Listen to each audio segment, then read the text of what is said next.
Hello મિત્રો, તો આપણે કેલેન્ડર રિઝનિંગમાં એક એક્ઝામ્પલ લઈને આવ્યા છીએ.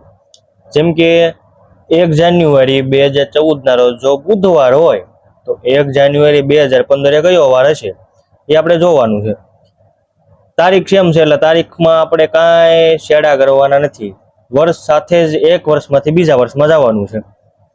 જેમ કે 2014 2015 પછી આપણે જોવાનું આ લીપ વર્ષ છે કે સાદું વર્ષ. જેમ કે 2014 એ લીપ વર્ષ નથી, 2015 પણ લીપ વર્ષ નથી. જો 365 ભાગ્યા 7 કરશો તો એક વધારાનો દિવસ આવશે.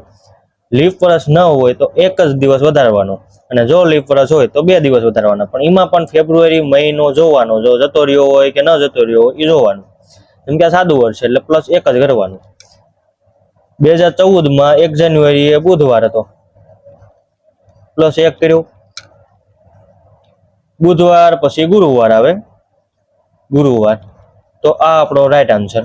તો આવું જ આગળ તમને એક એક્ઝામ્પલ આપું, તમે એ સોલ્વ કરીને કોમેન્ટમાં આન્સર દેજો.